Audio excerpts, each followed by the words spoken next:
on some of the big issues facing the nation that you want to have a conversation, not a scare campaign. But aren't you one of the Parliament's worst offenders when it comes to scare campaigns? Well, we certainly waged a truth campaign about the carbon tax and the mining tax. I said in the last Parliament that the mining tax would destroy jobs and raise no revenue, and that turned out to be dead right. But what I think the public are now wanting from all politicians is a serious conversation about the issues that are affecting our country. And the great thing about today, Leigh, was that people took their party political hats off, they left their political weapons at the door, and we talked seriously about the problems and what we could collectively do to address them. Who said this? Whyalla risks being wiped off the map by Julia Gillard's carbon tax. Whyalla risks becoming a ghost town, an economic wasteland. There's hardly a region in this country that wouldn't have major communities devastated by the carbon tax if this goes ahead.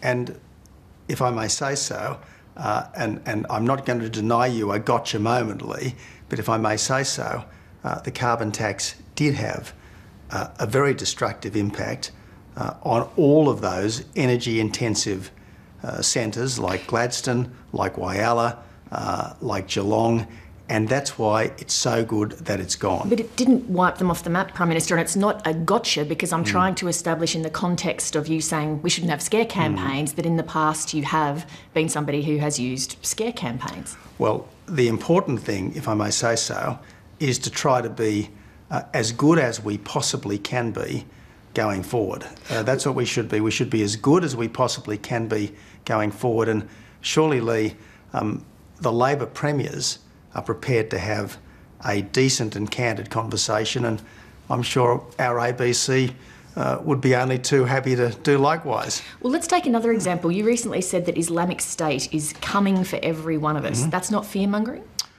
It's exactly what Daesh or ISIL says it wants. It is every other day putting out messages to its supporters and sympathisers in countries like Australia saying, go out and kill the unbelievers. That's what they say. That's their objective.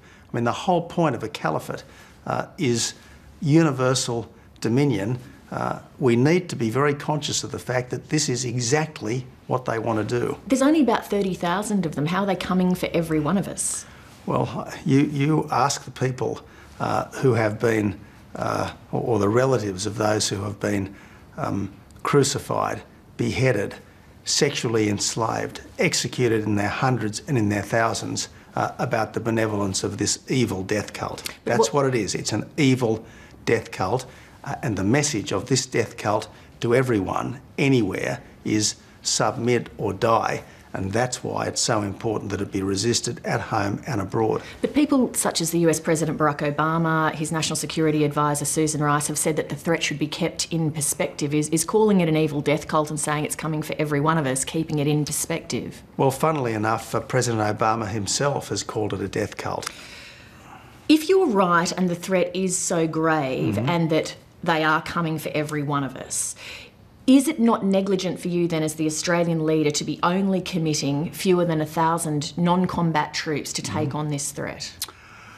Leigh, obviously we are working with a coalition of partners, a lot of Middle Eastern countries as well as Western countries, and we are making a very strong contribution, certainly a more than proportionate contribution. In terms of troop numbers, I think we're the second largest contributor after the United States, and while our air element is probably only fourth or fifth in terms of proportionate size, it's doing extremely effective work. Our refueler is doing great work. Our AWAC aircraft is doing great work. The advice I get is that of all the various aircraft of its type, our AWAC is perhaps the most effective in theatre. But if IS were coming for every one of us, would we not be putting every resource available that we had into that fight? Well, we can't save the world single-handedly.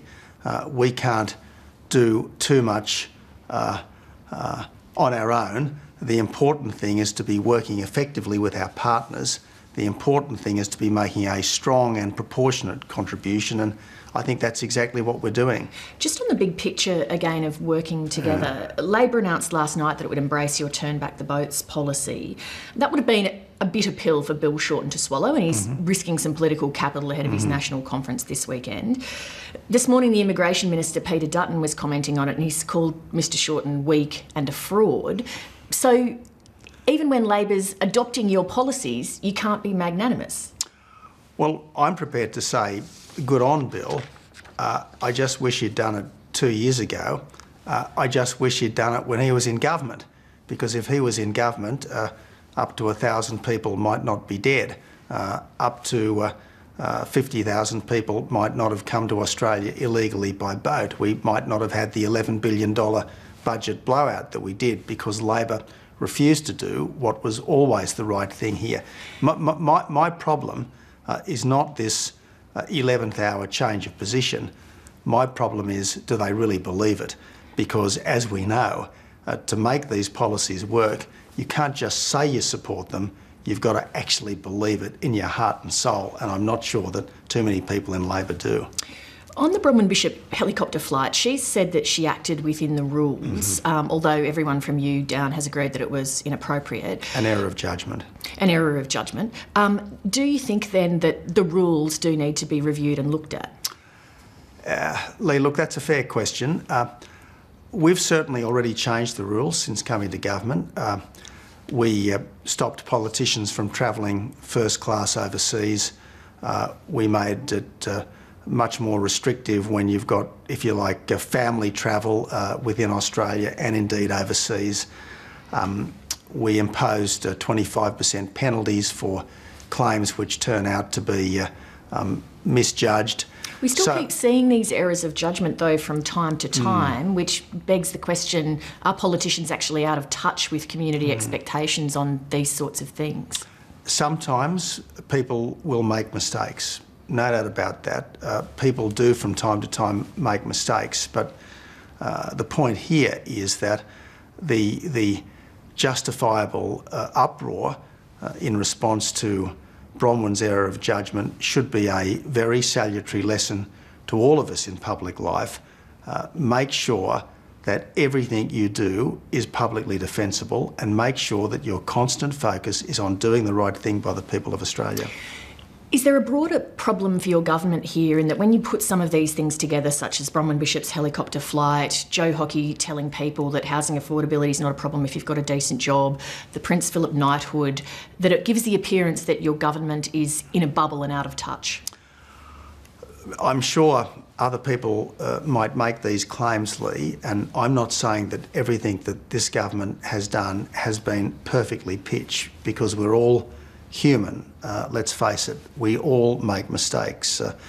But if you actually look at the government's record, if you actually look at what we've done, we've got rid of the carbon tax, the hated carbon tax, we've got rid of the mining tax, the misjudged mining tax, we've stopped the boats, we've got these 3 free trade agreements in place, and they're important economic reforms, I hasten to add, and now we're prepared to enter into a very frank and candid discussion with the Australian people about what they want to do with the Federation, including potential changes to the tax mix. Now, I think this is exactly what governments are elected to do. Since the leadership spill earlier this year, after which you said good government starts today, the government's poll numbers have remained in an election-losing position. The budget didn't help turn that around. Other than going to an election and losing, when will you judge that your time as Prime Minister is up? Well, my job is to do what I was elected to do, and that's what I'm doing every day, Leigh. But sometimes, as you know in politics, as a student of politics, it becomes difficult to do the job that you would like to be doing because circumstances change or you don't have cut-through or whatnot. I'm just wondering for yourself, what do you set as your personal test for knowing, OK, my time in this job is up? Well, it's pretty obvious that I'm accountable to 2 groups of people. First of all, I'm accountable to the electorate, and then I'm accountable to the party room. Now, if either decide that they don't want me, I'm gone.